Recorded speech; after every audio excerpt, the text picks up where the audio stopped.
Hello traders, Cousin Vinny coming to you from theclosingprint.com, July 17th, 2022. In this edition of your weekend video newsletter, we'll discuss the indices, all of which fell last week again, but rallied on Friday. Strength in earnings from Citigroup, gaining 13% after posting quarterly earnings that were 60% above estimates. We had 9 of 11 sectors rising from the lows, with energy and materials still weak. Small caps saw technology and healthcare strength, while international markets still showed weakness. In addition, the short end of the yield curve inverted, confirming we're heading towards recession as the Fed raises short-term rates to combat inflation. Most of our signals are still bullish at 11, with 6 neutral and 3 bearish. Support is at 3,700, 3,750, and we have resistance overhead at 3,850 to 3,900.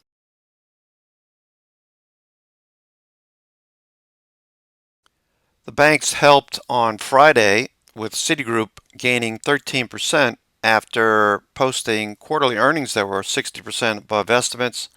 MACD crossed back up. We did push back above the 921 and 50-day, so we'll look for continued strength in banks this week. As we look for expectations of earnings being better than what many expect, perhaps a surprise, that would help us get above potentially a test of the 50-day this week.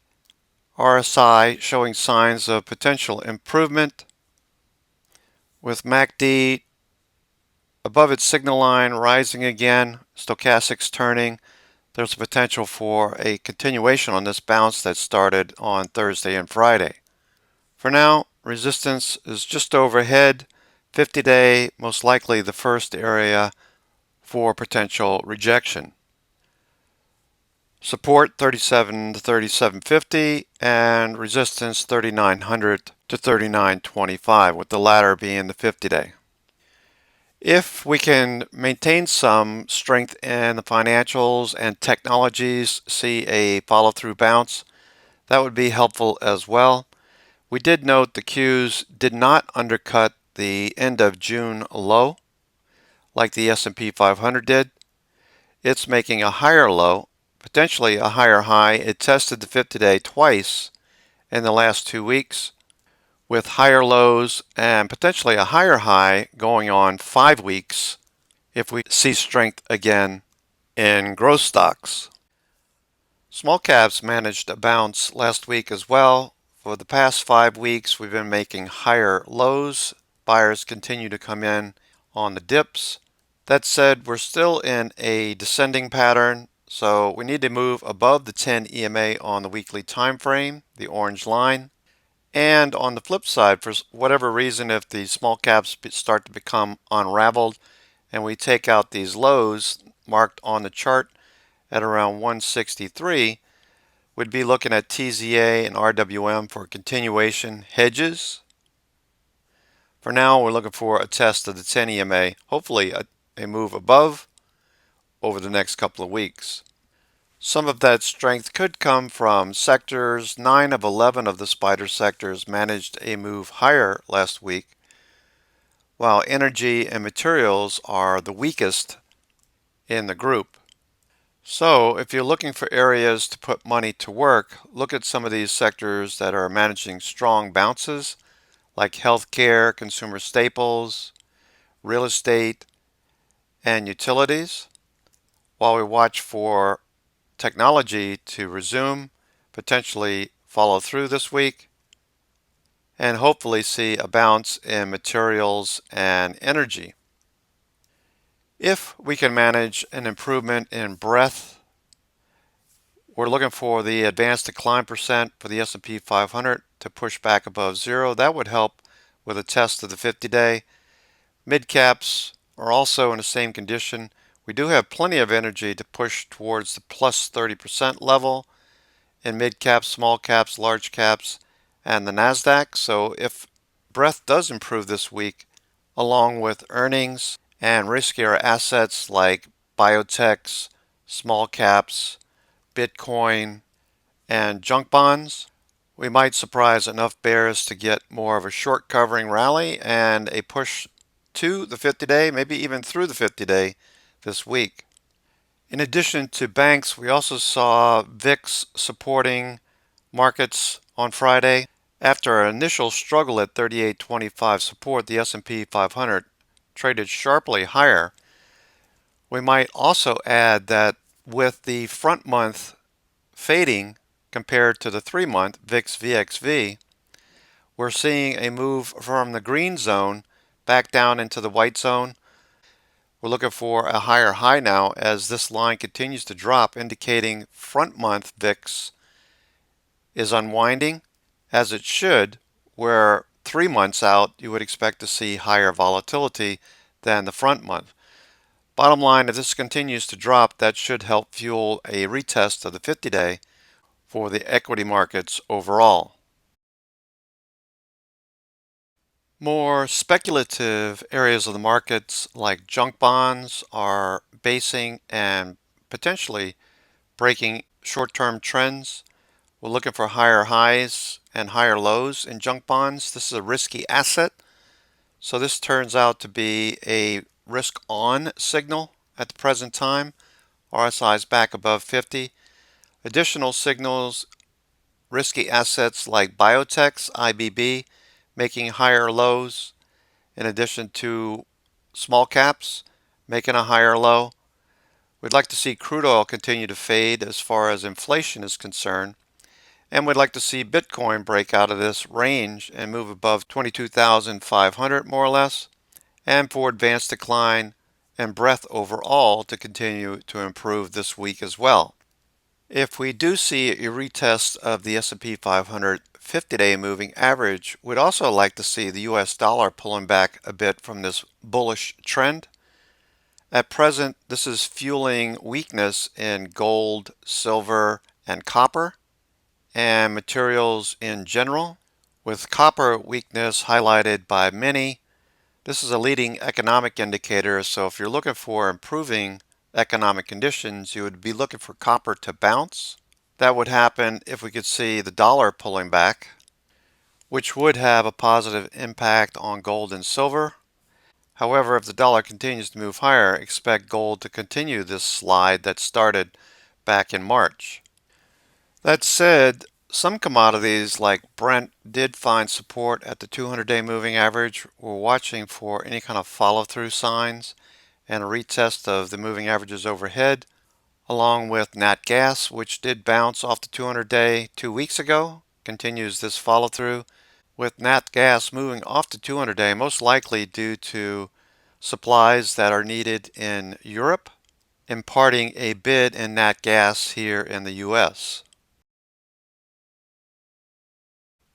If we can manage some better than expected earnings this week, and if the US dollar pulls back, along with some strength previously outlined in risky sectors and assets like junk bonds, high yield corporate debt, IBB, and IWM, there is a potential for many of these stocks listed in the IBD 50, stocks making relative strength at new highs and stocks on the move following through, may see higher probabilities of following through this week. In addition, don't forget the recession stocks that gained in 2008 are in focus. We have many of those continuing higher this week as well. As inflation is on investors' minds, these stocks could follow through as well. These IBD 50 stocks looking strong for the week ahead, many of them related to healthcare, with AMN continuing along its bullish 20-day moving average. AHCO, Adapt Health, also following through last week. AGL being added in a tight range. Look for a break above 26 this week. The discount retailers like BJ's, look for a follow through. Costco had a strong week on that Deutsche Bank upgrade on Thursday that helped propel the stock above the 200-day, looking for that to follow through, along with Walmart above its 50-day moving average, looking for that to continue. 9 and 21-day looks like it's going to cross over. We're probably going to play Walmart this week as well. We're also looking for healthcare related pharmaceutical stocks like AstraZeneca. Look for a follow through there. Eli Lilly is showing signs of a potential breakout. You know I'm interested in trading Merck, looking for that to follow through this week as well. Merck with a nice bullish 9, 21, and 50-day. RSI is above 50. We're looking for a break higher. I do have a starter position in the 95 call for January expiration on Merck. Looking for this trend to continue and for the stock to break out above 96 this week. As we see a bullish tailwind in healthcare in general, Humana and United Health also looking for a follow through. Humana attempting a breakout above 490, with United Health breaking above 525 this week, 530 to close the week. Also looking for stocks like Ulta perhaps to bounce as it moves back above its 21-day and 50-day moving averages. Pfizer bouncing off the 21-day and 50-day. Look for a bounce. Look for a bounce there. Novo Nordisk, that bounced and gapped up on Friday. Additional stocks like Lantheus Holdings. It develops diagnostic medical imaging agents and products for the diagnosis of cardiovascular and other diseases. This continues to push higher. It showed up on a blue dot scan at a 99 relative strength. Looking for a break above that 73.78 pivot level this week. It's 138% from its pivot breakout at that 30.83 level, 10 cents above that pivot. Looking for a follow through this week as the stock shows great earnings into 2022, continuing into 2023. Additional stocks from Blue Dot Scan. McDonald's, a recession resistant stock in the last recession in 2008, looking for a follow through.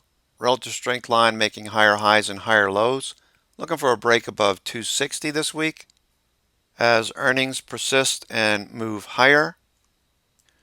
While Novo Nordisk, previously mentioned, on the MarketSmith Blue Dot scan this week, gapping up last week, relative strength line pushing to new 52-week highs. We're looking for an eventual test of 122.16 in the short term. Company has a growth rate of 7% and earnings continue to improve.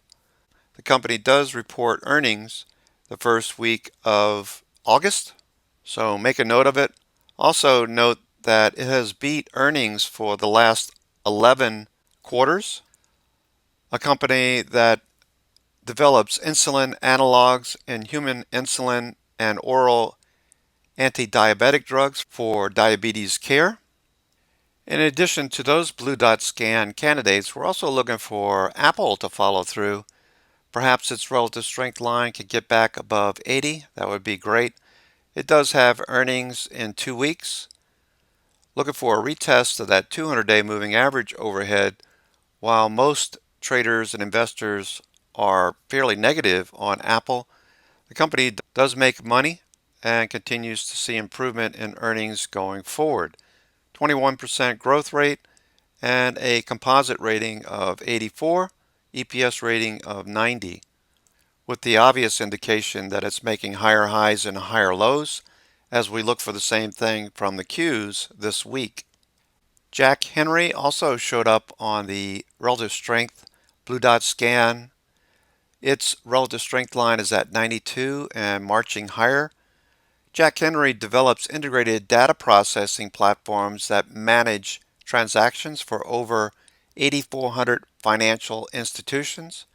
With that positive note from Citigroup, surprising many analysts, we're looking for stocks like Jack Henry on the relative strength Blue Dot scan to continue moving higher, building the right side of this cup pattern.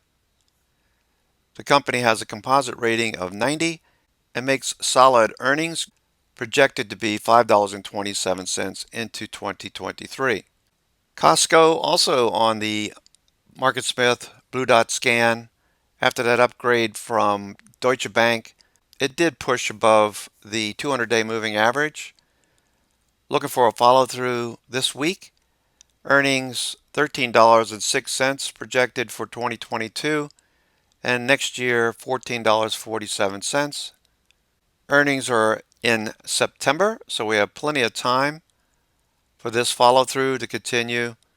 The stock has a growth rate of 20% and a composite rating of 96. Duke Realty, a REIT that invests in 537 commercial income producing properties in the Midwest and Southeast, continues its march higher. A little bit lower on the earnings for 2022 at $1.70, a 3-cent drop for the year, but Duke Realty is projected to make 20 cents more per share in 2023, with the company producing a growth rate of 17% and a composite rating of 89. So we're looking for Duke Realty to fill out this W pattern and potentially test the 60 breakout zone in the short term. We'd look for Ionis to continue higher. It's on the Blue Dot scan this week with a 93 rating as the stock potentially breaks above 40 this week. Fairly inexpensive name, looking for a follow through, developing treatments for cardiovascular, metabolic, and neurodegenerative diseases, closing up nearly 6% on Friday. Additional stocks showing up on IBD's Stocks on the Move scan, looking for a follow through. Last week we talked about CCRN, Cross Country Healthcare, a company that provides temporary nurses, RNs, and medical staff around the country. Higher than average volume on Friday on the potential breakout. We're looking for a flag and a potential follow through. Watch the weekly time frame. With any stock that you're trading, if you're thinking bullish, you want to see price above the 10 EMA and the 10 EMA turning and moving higher. Oscillators turning higher as well. On CCRN, note the strength over here in 2020 and 2021 when prices were above an ascending 10 EMA on the weekly time frame. This seems a little bit extended, but we'd like to see a little flag and consolidation and potential breakout eventually above 30 over the next few months. Privia Healthcare, a stock that we highlighted back on June 21st, up 20% from that post and breakout level, continues showing relative strength. As the stock moves higher, RSI showing muscle, volume showing institutions have been picking up shares as it continues along its bullish 9, 21, and 50-day moving averages. Again, with price action above a bullish 10 EMA, look for continuation for Privia Health. Finally, if we do see a continuation with semiconductors this week, we're looking for Qualcomm to continue building the right side of this pattern. It's obviously broken a downtrend. And if you look at the 10-week moving average, this is the second week we've stayed above and starting to trend. Look for Qualcomm to continue higher with its oscillators and rate of change becoming more bullish, looking for a crossover in the weeks and months to come. Qualcomm beating for the past 10 quarters, has earnings scheduled for the end of the month. On the more speculative side of the markets, I am looking for ARK-K to turn the corner. Cathie Wood's flagship. We'd like to see Tesla pushing higher as well. Going into earnings, looking for a follow through in both ARK and Tesla, and potential break back above 50 in the short term. Note the volume by price support levels. 9 and 21 day have crossed up. Volume is starting to pick up. People might be starting to get more bullish on Cathie's ARK. S-ARK, the short ARK fund, has been making lower lows and lower highs at the same time. Finally, I'd be remiss if I didn't mention Bitcoin. We're looking for Bitcoin to break out of this basing pattern at some point. Note the prices between current levels, a move above 22,250 and the 50-day could signal a move back up to this very large volume by price band and base that we put in back there at 30,000 in May as a potential test in the coming weeks. So keep an eye on Bitcoin and Bitcoin stocks, and note these stocks that we've scanned for performance, as well as the stocks that did well in the 2008 recession if you're concerned about slowing economic conditions. These might follow through again like they did back in 2008. Okay, traders, that's going to do it for me. This is Because of Vinny coming to you from theclosingprint.com with your weekend video newsletter for July the 17th, 2022. I'll send out a watch list later tonight around 12 midnight on the East Coast and around 9 o'clock on the West Coast. So be sure to check your inbox for that, or just check the watch list channel later tonight or tomorrow morning for the stocks we're looking for continuation and bullish action this week. Enjoy the rest of your weekend. Take care as we look for you to join us in the trading room tomorrow morning. Ciao.